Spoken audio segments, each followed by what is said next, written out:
ሌባን ከቀጡ አይቀር እንዲህ ነው። የእናቶችን ስልክ ሰርቆ የተያዘው ሌባ ነው። የሰይጣን መጽሐፍ ቅዱስ ከሰይጣን መጽሐፍ ቅዱስ ነው ማለት ነው። መጽሐፍ ቅዱስ ታትሞ ቸርች ውስጥ ተጋደሉ።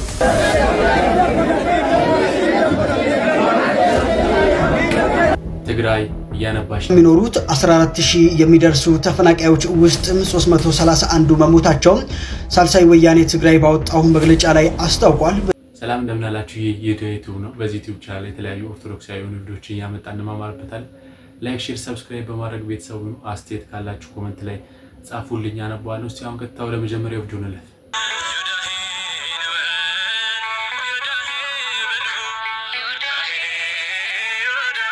ዛሬ በኮየ ፈቼ መጥምቀ መለኮት ቅዱስ ዮሐንስ ቤተክርስቲያን ግቢ ውስጥ የእናቶችን ስልክ ሰርቆ የተያዘው ሌባ ነው። ደግሞ የለበሰው ልብስ የቤተክርስቲያን ልብስ ነው። ነጠላኔ የለበሰው ከላይ የለበሰው ቲሸርት የቤተክርስቲያን ነው።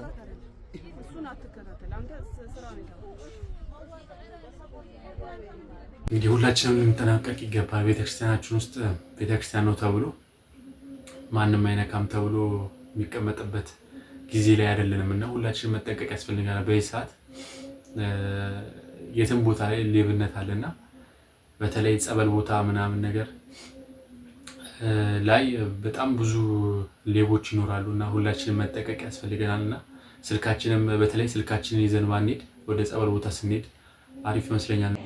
ሰላም እንደምን አላችሁ? እግዚአብሔር ይመስገን እኔ ጋር ሁሉ ሰላም ነው። ዛሬ የማሳያችሁ የሳውዝ አፍሪካ ቤተክርስቲያን ምን ደረጃ ላይ እንዳለች የሚያሳይ ዛሬ በፑምላንጋ ቤቴል ቤተክርስቲያን ላይ የተደረገውን እልያስ ጨራሽ ድብድብ ላሳያችሁና ምን እንደተፈጠረ ነግራችኋለሁ።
እንግዲህ የሳውዝ አፍሪካ ቤተክርስቲያን ምን ላይ እንደደረሰች የሚያሳይ ቪዲዮ ነው። ይህም በፑምላንጋ ቤቴል ቤተክርስቲያን ውስጥ ዛሬ የተፈጸመ ጉድ ነው።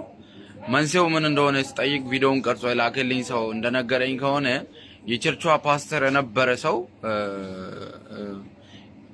ቸርቹን በራሱ ስም ወይም ወደ ሚኒስትሪ መቀየር ሲፈልግ አይሆንም አይደረግም ሲባል ነው ይህን ወንጀል የፈጸመው ነው ያለኝና ቸርቿ ያንን እንቅስቃሴ ማድረግ ሲጀምር አይሆንም ብላ ሌላ ፓስተር የቸርቿ ዋና ፓስተር አድርጋ ስትሾም አይሆንም በእኔ ስር ነው መሆን ያለበት በሚል አይዲ የሳውዝ አፍሪካ አይዲ ስላለው ነገሮችን ሁሉ ሰርቶ ከጨረሰ በኋላ የራሱ የሆኑ ሰዎችን አንስቷቸው ነው እንዲህ ለማድረግ የተቻለው ነው የተባለው። በዚህ ጉዳይ ላይም ከውጪ ፖሊሶችን ጠርቶ አምጥቶ ቸርች ውስጥ ድብድብ እንዳስነሳ ነው የነገረኝ። በእርግጥ እኔ የለውበትም ያላየሁትን ነገር እንዲህ ነው ብዬ በደንብ በድፍረት አልናገርም። ቪዲዮውን ቀርጾ የላከልኝ ሰው የነገረኝ ከሆነ እንደዛ ነው እና ምን አይነት ጉድ እየተደረገ እንዳለ ምን አይነት ጉድ እየተከሰተ እንዳለ እዩ። እንግዲህ ቸርች ነው ሰው ሊያመልክ ሄዶ እንዲህ አፍሮ የሚመለስበት ሳውዝ አፍሪካ ቤተክርስቲያን አለች ብለን የምናወራው ይሄ ነው። እንግዲህ አገልጋዮች የሚጎርፉላት ሳውዝ አፍሪካ እንዲህ አይነት ቤተክርስቲያን ናት ማለት ነው። እግዚአብሔር ይፈውሰን ብቻ። እግዚአብሔር አለበት የሚባለው ቸርች ውስጥ እንግዲህ ዱላ ቀረሽ ጸብ ነው እንግዲህ ያለው። ወንበርም አንስተው የተደባደቡ ነበርና በጣም ይገርማል። ሀሳብ ማለት ነው ከሰይጣን መጽሐፍ ቅዱስ ነው ማለት ነው። መጽሐፍ ቅዱስ ታትሟል። ታትሞ የሰይጣን መጽሐፍ ቅዱስ የሚል ታትሞ አሁን አለ እና እሱን ነው ማነብላችሁ።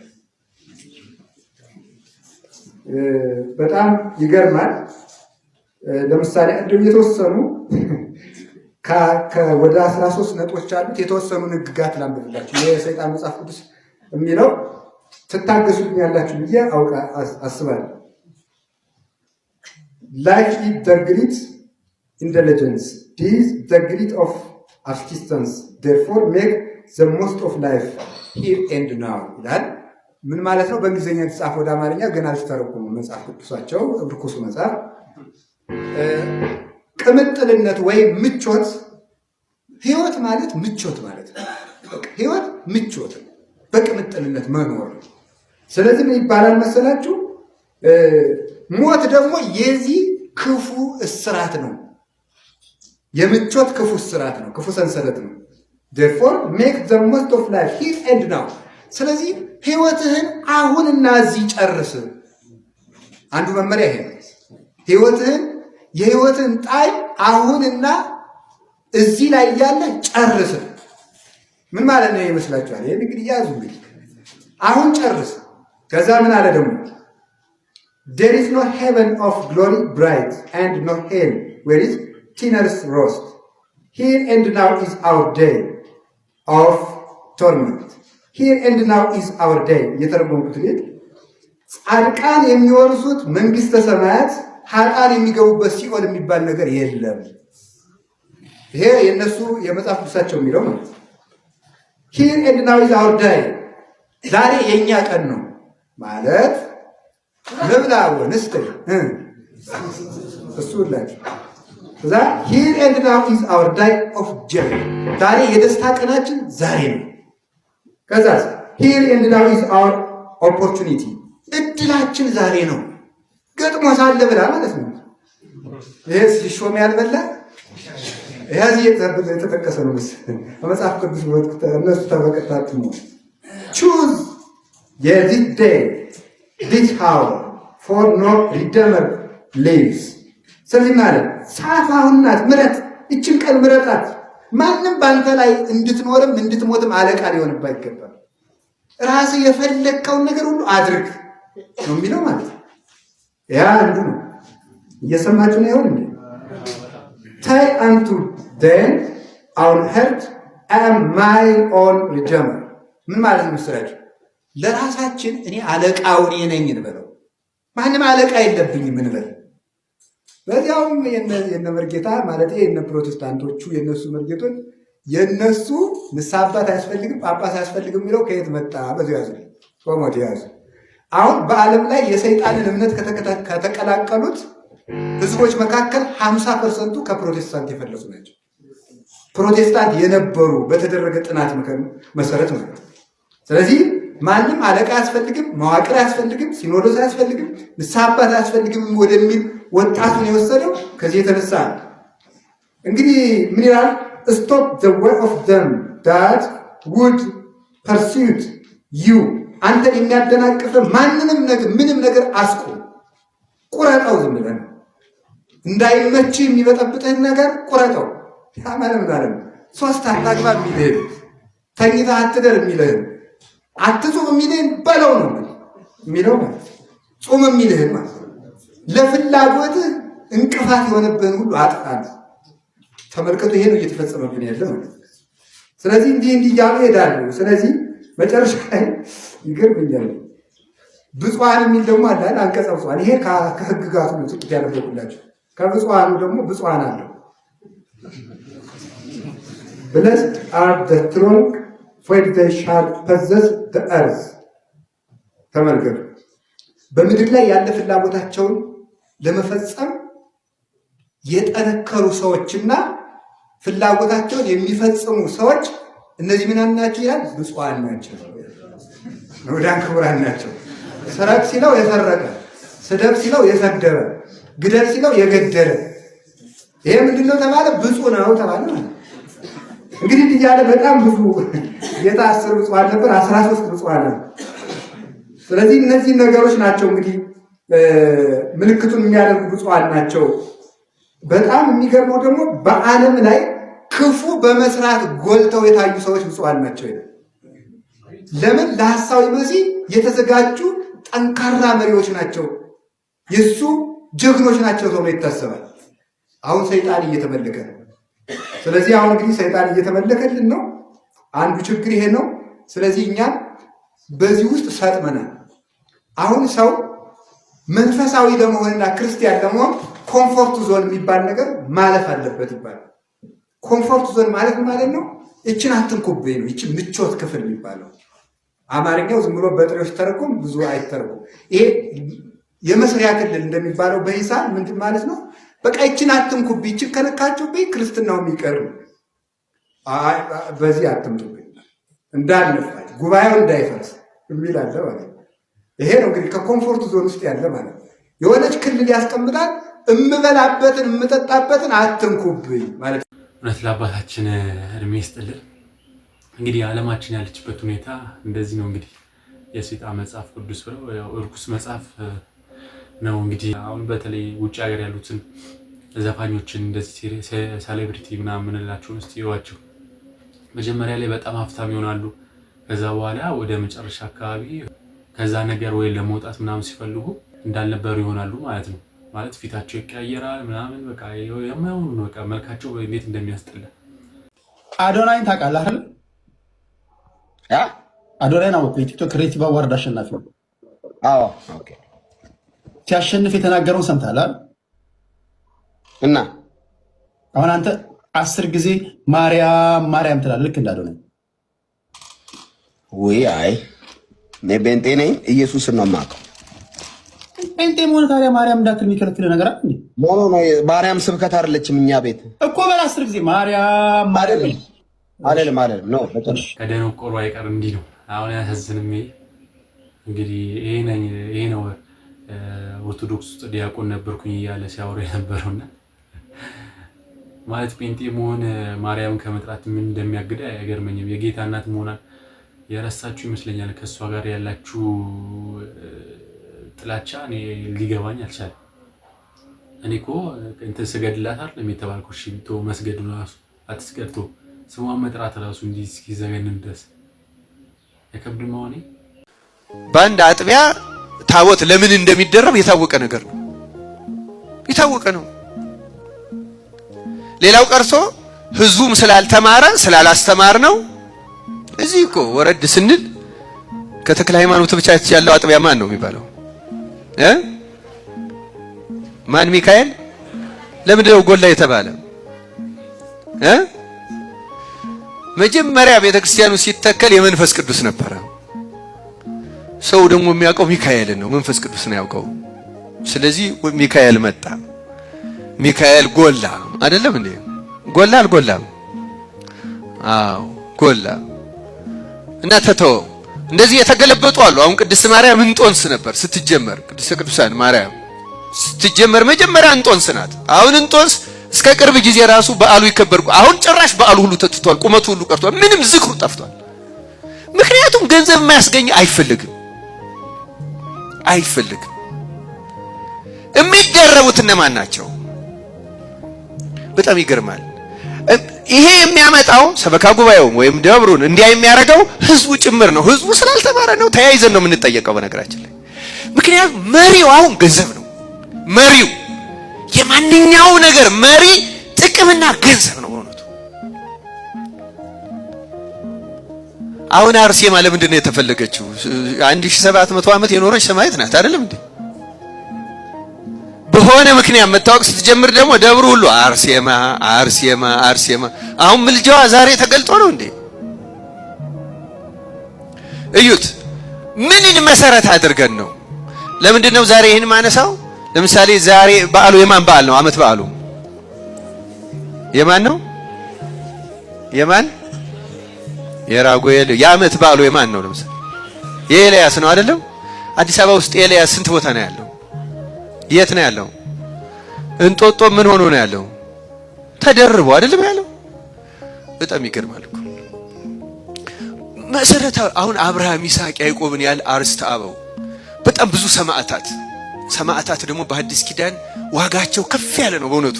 ምክንያቱም በሌሎቹ ምልጃ የማይሰረይ ኃጢአትን ክርስቶስ በሰማዕታት ይቅር ይላል። ምክንያቱም ሰማዕታት ስለ ክርስቶስ ደም ያፈሰሱ ናቸው። ከየትኛውም ቅድሚያ ከመቤታችን ቀጥሎ ከሰው ወገን እንደ ሰማዕታት ምልጃቸው ፈጣን የለም።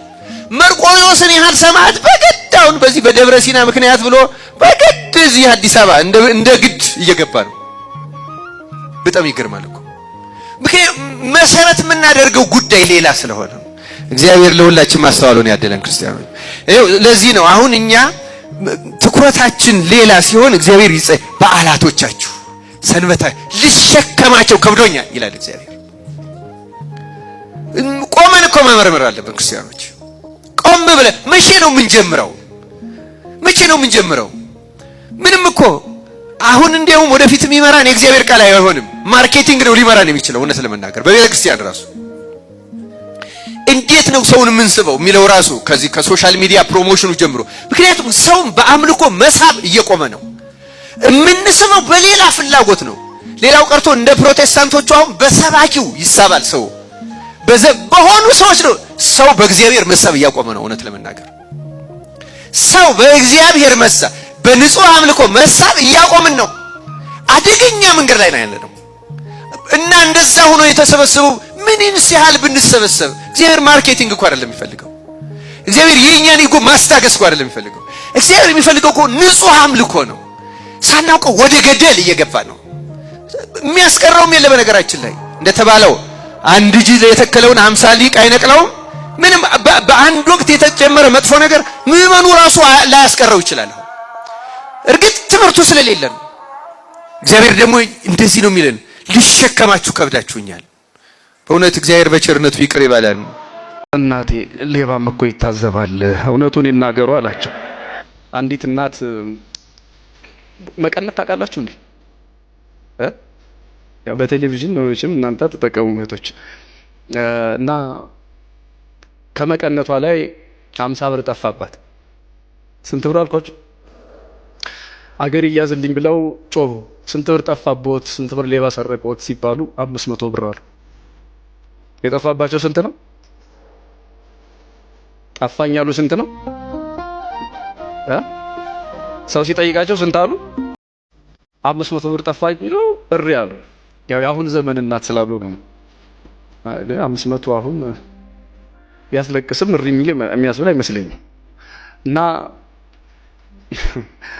500 ብር ጠፋኝ አገር ይያዝልኝ ብለው ሲጮሁ ለካ አይዞት ከሚለው መካከል አንዱ ራሱ ሌባው ነው።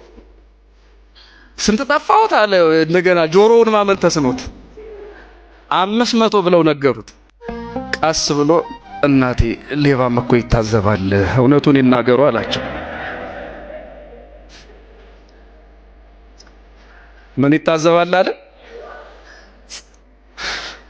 33 ጊዜ ስም የተጻፈበትን የዲያብሎስን ስም ሳይፈራ ጣዖት ሳይል እሱን አክብሮ መጽሐፍ ቅዱስ ብሎ የሚጠራ ሰው የእግዚአብሔር ስምና እግዚአብሔር ያከበራቸው የቅዱሳንን ስም ጣዖት ብሎ የሚጠራ መናፍቅ እኔ ራሱ ሰይጣን እየታዘበው ነው የሚመስለኝ።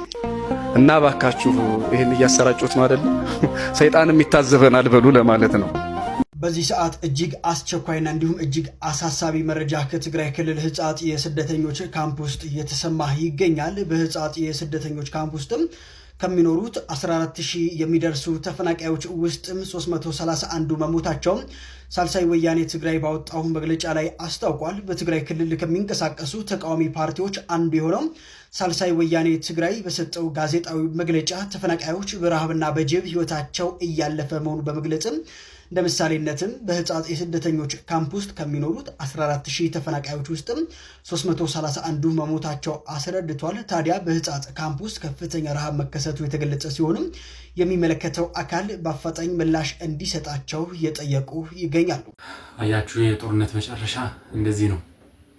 በዛ ጊዜ ሰው ለወታደሩ እያረደ እያበላ የነበረው እስቲ እነዚህን እናቶች ያቸው፣ እነዚህ ልጆች ያቸው፣ እስቲ ለነዚህ ይረዱላችሁ፣ እስቲ እንደዛ ውጭ ሀገር ሆናችሁ ባንዲራችሁን ያውለበለባችሁ ሲጨፍሩ የነበራችሁ እስቲ ኑ ወርዷቸው እነዚህን ምስኪኖች።